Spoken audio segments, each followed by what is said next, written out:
कभी कभी जिंदगी इतनी बेरहम हो जाती है कि मासूमियत भी राख बन जाती है।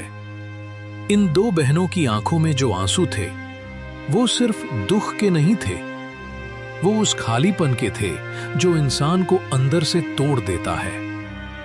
आज किस्मत ने इन दोनों लड़कियों से इनके माता पिता को एक साथ छीन लिया। दीदी, अब हमारे माँ बाबा सच में चले गए, वो वापस नहीं आएंगे ना? कल तक तो माँ कह रही थी कि सब ठीक हो जाएगा, फिर क्यों नहीं हुआ दीदी? क्या भगवान ने हमारी बात नहीं सुनी? माँ कहती थी ना, जो होता है वो भगवान की मर्जी से होता है। पर सुमन, आज पहली बार लग रहा है कि भगवान भी गलती कर सकता है। अगर वो माँ और पिताजी को ले गए तो हमें क्यों छोड़ गए? गांव की महिलाएं आपस में बात करती हैं और बोलती हैं, सुना है इनकी मौसी है बिमला, जो भोरापुर से 2 गांव आगे रहती है। शायद वही अब संभाले इन्हें। भगवान करे अच्छा घर मिले इन्हें। इन अनाथ बच्चों की जिंदगी अब भगवान के ही भरोसे है। हे प्रभु, इनका ख्याल रखना। सोनम अपनी छोटी बहन सुमन के साथ अपनी मौसी के घर के तरफ निकल चली थी।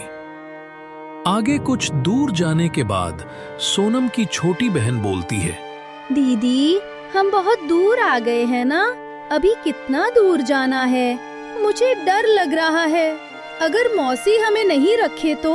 अगर वो कहें कि तुम दोनों हम लोगों पर बोझ हो? दीदी, मुझे भूख भी लगी है।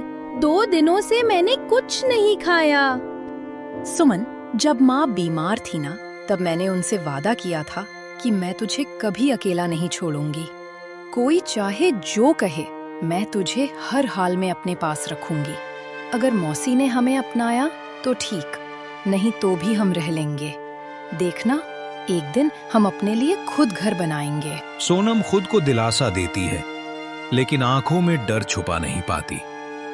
उम्मीद वो आखिरी चीज होती है जो इंसान छोड़ता है, और इन दोनों बहनों के पास अभी वही बाकी थी। उम्मीद इस बात की शायद कोई उन्हें अपनी बाहों में भर ले। दोनों बहनें दिन भर का सफर तय करके मौसी के घर भोरापुर पहुंचती है। इनकी मौसी दरवाजे पर खड़ी थी और इनको देखती ही बोलती है, अरे आ गई दोनों। चलो, भगवान का शुक्र है कि तुम बच गईं। अब हम है ना, तुम्हें संभाल लेंगे। घर में एक जोड़ी हाथ और बढ़ गए, काम भी थोड़ा आसान होगा और मेरी बेटी रीना का भी मन लगेगा। नमस्ते मौसी जी, हम आपको तकलीफ नहीं देंगे। बस रहने की जगह और थोड़ा खाना मिल जाए तो हम सब काम करेंगे। हम कोशिश करेंगे मौसी जी की हम दोनों बहनों की वजह से आपको कोई परेशानी ना हो। सोनम ने डरते डरते मौसी को नमस्ते किया। उधर सोनम की मौसी बिमला अंदर ही अंदर गुस्से से लाल हुए जा रही थी। बिमला अपने गुस्से को काबू करते हुए बोलती है, अरे नहीं नहीं, तकलीफ कैसी? तुम तो हमारे अपने हो। बस यहाँ थोड़ा अनुशासन रहेगा। सुबह जल्दी उठना, काम में ढिलाई नहीं करनी, और रीना जो कहे उसे सुन लेना। बस इतना ही। तभी बिमला की लड़की रीना आती है, जिसकी आंखों में घमंड साफ साफ देखा जा सकता था। रीना बोलती है, माँ, यही वो दोनों है ना जिनके माँ बाप मर गए? अब ये हमारे साथ रहेंगी। अच्छा है, अब मुझे ज्यादा काम नहीं करना पड़ेगा। लेकिन तुम दोनों इस बात का ख्याल रखना, इस घर में ज्यादा मालिक बनने की कोशिश मत करना। रीना अपनी मौसी की दोनों लड़कियों को देखकर जलती थी। वो बहुत जिद्दी और दूसरों को देखकर जलने वाली थी। बिमला को भी सिर्फ अपनी लड़की से ही प्यार था। उसको इस बात का थोड़ा भी दुख नहीं था कि उसकी बहन अब इस दुनिया में नहीं रही। बिमला तिरछी मुस्कान के साथ बोलती है, बेटी, अब घर में 3 बेटियां हैं। 2 घर के सारे काम करेंगी, झाड़ू पोछा, घर की साफ सफाई, खाना बनाना, और एक है मेरी सबसे प्यारी बेटी रीना, सबसे अच्छी, सबसे गुणवान। कभी कभी रिश्ते नाम के होते हैं, अपनापन बस दिखावे का। और जहां अपनापन बनावट में बदल जाए, वहां हर मुस्कान के पीछे एक जहर छिपा होता है। जब बुरा वक्त आता है तो अपना और पराया कौन है सबकी पहचान हो जाती है। बिमला दोनों बेटियों को उनका कमरा दिखाती है, जो धूल से भरा और पुराना होता है। बिमला बोलती है, सोनम, कल सुबह 4 बजे उठ जाना, भैंस का गोबर उठाना, चूल्हा जलाना और रीना के कपड़े धोना। और हाँ, अगर काम में देर हुई तो खाना नहीं मिलेगा, समझी? मैं लापरवाही बर्दाश्त नहीं करूंगी और रीना को परेशान मत करना। जी मौसी जी, हम आपको शिकायत का मौका नहीं देंगे और सारा काम समय से करेंगे। बस 2 वक्त की रोटी मिल जाए। और तेरी छोटी बहन अगर खेलने निकली तो उसको भी सजा मिलेगी। यहाँ हंसी मजाक नहीं चलता, समझी? इतना कहकर बिमला वहां से चली जाती है। अपनी मौसी का ऐसा रूप देखकर दोनों बहनों की आंखें आंसुओं से भर जाता है। कहते हैं ना, कुछ घर जेल जैसे होते हैं जहां सांस लेना भी गलती लगने लगता है। और वहीं अब शुरू होने वाला था इन दोनों बहनों का असली संघर्ष। छोटी बहन सुमन बोलती है, दीदी, माँ अगर होती ना तो हमें ऐसे सोने के लिए नहीं बोलती ना। वो तो हमें गोद में सुलाती थी और कहती थी मेरी दोनों चिड़िया सबसे प्यारी हैं। अब कोई ऐसा नहीं कहेगा ना दीदी। माँ चली गई सुमन, लेकिन उनका प्यार अभी भी हमारे साथ है। जब भी तुम डरना, आंखें बंद करना और माँ को याद करना, वो तुम्हारे पास होंगी, तुम्हें सुला देंगी। और मैं तो हूँ ही, तेरी माँ जैसी। पर दीदी, आप भी तो रो रही हो। आज अगर माँ और पिताजी जिंदा होते तो हमें ये दिन नहीं देखना पड़ता। कभी कभी आंसू भी जरूरी होते हैं सुमन, ताकि दिल का दर्द थोड़ा हल्का हो सके। और वैसे भी हमें इसकी अब आदत डाल लेनी चाहिए। जिंदगी हमारी बहुत परीक्षा लेने वाली है, इसलिए हम लोगों को मजबूत बनना होगा। दोनों बहनें रोते रोते सो जाती हैं। रात लंबी थी और जिंदगी उससे भी लंबी। पर उस रात दोनों बहनों ने एक वादा किया कि चाहे जो हो, वो एक दूसरे को कभी नहीं छोड़ेंगी। अगले दिन सोनम और सुमन सो ही रही थी, तभी बिमला की आवाज आती, सोनम, वो सोनम अभी सो ही रही है। घर का काम कौन करेगा? रीना को स्कूल भी जाना है, जल्दी उठ जा। बिमला ने सोनम और सुमन को घर की नौकरानी समझ लिया था, इसीलिए उसने उन पर जुर्म करना शुरू कर दिए था। इधर मौसी की आवाज सुनकर सोनम उठ जाती है और घर के बाहर आकर झाड़ू लगाने लगती है। पास में ही उसकी छोटी बहन सुमन भी बैठी थी। तभी बिमला दोबारा सोनम के पास आती है और बोलती है, सुमन, अब तक चूल्हा नहीं जलाया? क्या सोच रही है तू? दिन निकल आया है और तेरे हाथ अब भी खाली हैं। रीना को स्कूल जाना है, दूध गर्म कर। और हाँ, ध्यान रखना, चूल्हा धुआं न करे, वरना खाना बिगड़ जाएगा। इतना धीरे धीरे काम करोगी तो कैसे होगा? तेरी बहन बैठी क्यों है? इसको भी काम पर लगावो। जी मौसी, बस अभी लगाती हूँ आग, धुआं नहीं होगा। बस थोड़ा सा और बाकी है, घर के आगे का साफ कर दूं। और मौसी, सुमन अभी छोटी बच्ची है, वो अभी कहाँ कोई काम कर पाएगी। मैं कर दूंगी सारा काम। जो करना है जल्दी करो, मुझे टाइम से खाना चाहिए। रीना को स्कूल के लिए देर नहीं होना चाहिए। घर में अभी पोछा लगाना बाकी है, कपड़े भी धुलने हैं। जल्दी से यहाँ का काम खत्म करो और किचन में जाकर खाना बनाओ। घर के बाहर का सारा काम करके सोनम रसोई में जाकर खाना बनाने लगती है और अपने माता पिता को याद करती। सोनम मन ही मन सोचती है कि जब उसके माता पिता जिंदा थे, तब दोनों बहनों को उनके माता पिता कितना प्यार और दुलार करते थे। सोनम को अपने आप पर रोना आता है, लेकिन वो खुद को संभालती है। उधर रीना और उसकी माँ आपस में बात कर रही होती हैं। माँ, आज स्कूल में मिठाई बांटनी है ना? देखो, मेरी फ्रॉक पर कहीं दाग तो नहीं? मैं चाहती हूँ सब मुझे देख के कहें रीना कितनी साफ सुथरी है, रीना कितने अच्छे घर की लड़की है, सब मेरी तारीफ करें। अरे, तू तो हमारी रानी बिटिया है, तेरे कपड़ों पर दाग क्या लगेंगे? लेकिन ये सोनम, अगर इसने तेरे कपड़े ठीक से नहीं धोए ना, तो आज इसके हाथों में झाड़ू की जगह छड़ी दूंगी, तब ये अच्छे से समझ जाएगी सफाई करना। बिमला सोनम को अपने कमरे में बुलाती है और रीना के कपड़ों के बारे में बताने लगती है। सोनम, कल रीना को स्कूल में मिठाई बांटनी है, उसकी ड्रेस बिल्कुल साफ होनी चाहिए, समझ गई ना? मेरी बेटी को शिकायत का मौका मत देना, नहीं तो शाम को खाना नहीं मिलेगा और बाहर सोना पड़ेगा ठंड में। और हाँ, कपड़ों को धुलने के बाद उनको प्रेस भी कर देना, कपड़े जलने नहीं चाहिए, समझ गई ना? वैसे तुम लोगों को क्या पता होगा महंगे और ब्रांडेड कपड़ों के बारे में? तुम लोगों ने तो पूरी जिंदगी गरीबी में बिताई है। जी मौसी, मैं सारे कपड़ों को अच्छे से धुलने के बाद प्रेस कर दूंगी और इस बात का भी ध्यान रखूंगी कि कपड़े जले ना। वैसे मौसी जी, क्या मैं भी स्कूल जा सकती हूँ या फिर मेरी छोटी बहन सुमन जा सकती है पढ़ने?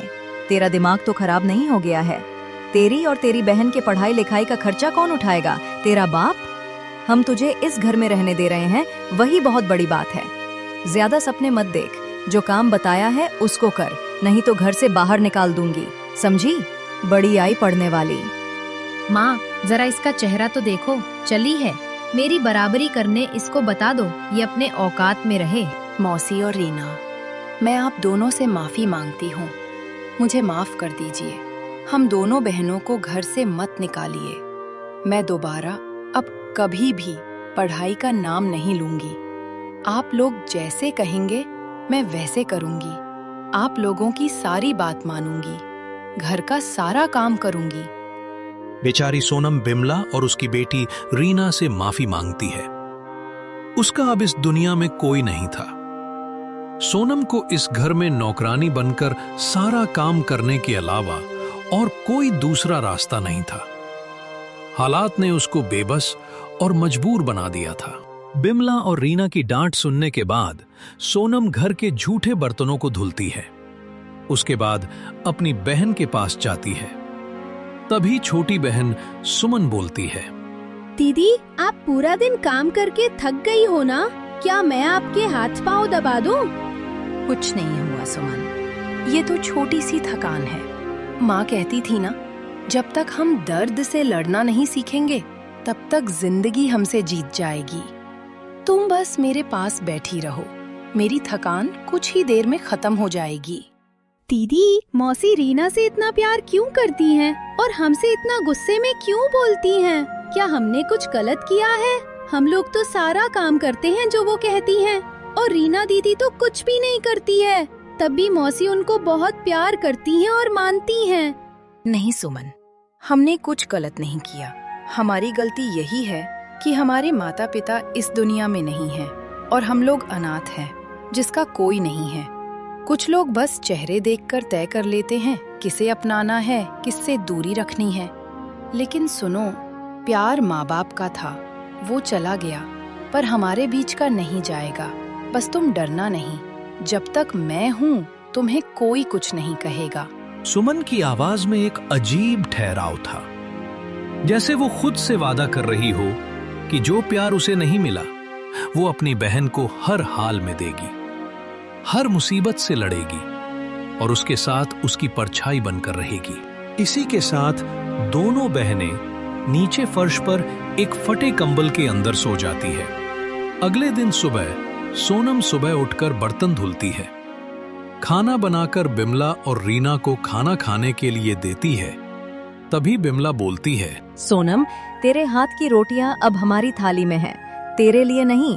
तेरे हिस्से की रोटी तब मिलेगी जब बाकी काम पूरे होंगे। आंगन बुहारना, कपड़े धोना और रीना के जूते चमकाना। जब सारा काम खत्म हो जाएगा तब। जी मौसी, जैसा आप कहे। तभी रीना बोलती है, माँ, इसे देखो ना, कैसे लालच से देख रही है खाना। लगता है कई दिन से पेट भरकर खाया नहीं। ऐसे मत देखो हमारे खाने के तरफ, नहीं तो तुम्हारी नजर लग जाएगी, समझी? अरे रहने दे बेटी, इन जैसी लड़कियों का पेट कब भरता है?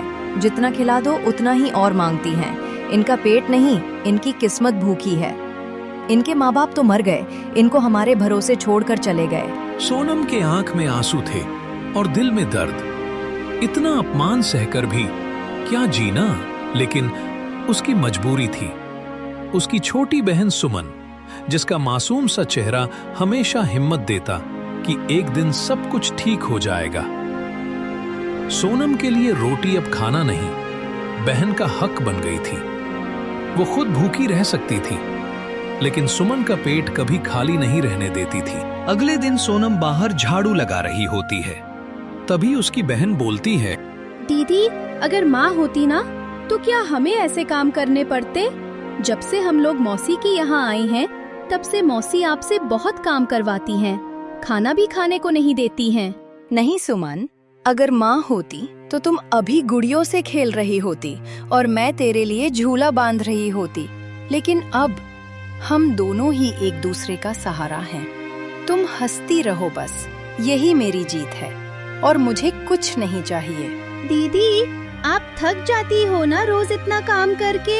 मुझे तो बस आपको देखकर ही थकान महसूस होती है। थकती हूँ सुमन, बहुत थकती हूँ। कभी कभी तो लगता है बस लेट जाऊं और उठूं ही ना, पर फिर तेरी आवाज सुनती हूँ, तेरी मुस्कान देखती हूँ और लगता है कि अभी हार नहीं मान सकती, क्योंकि अगर मैं रुक गई तो तुम भी रुक जाओगी। मेरी हिम्मत तुम हो। तुम्हारा चेहरा देखने का बाद में मैं अपना सारा दुख दर्द भूल जाती हूँ। तो मैं वादा करती हूँ दीदी, जब मैं बड़ी हो जाऊंगी तब मैं आपको कभी काम नहीं करने दूंगी। हम अपना घर बनाएंगे जिसमें कोई हमें डांटे नहीं और जहाँ हर रात तुझे सिर्फ चैन की नींद मिले। वो दिन जरूर आएगा सुमन, बस तब तक हमें सहना होगा, चुप रहना होगा और अपने सपनों को जिंदा रखना होगा। ऐसे ही दिन कटते जाते हैं और दोनों बहनें हर परेशानी का धैर्यपूर्वक सामना करती है। एक दिन अचानक बिमला की लड़की रीना अचानक बीमार पड़ जाती है, जिसको देखकर बिमला बहुत परेशान हो जाती है और बोलती है, हे भगवान, मेरी बेटी को क्या हो गया? कल तक तो ठीक थी, ये अचानक क्या हो गया रीना को? मौसी, अगर चाहो तो मैं गांव के वैद्य को बुला दूं? ऐसे रोने से क्या होगा? चुप रह, तेरी जरूरत नहीं है मुझे। तेरी छाया भी मेरी बेटी पर पड़ेगी तो और बीमार हो जाएगी। निकल जा यहाँ से। मैं अपनी बेटी का इलाज करा लूंगी।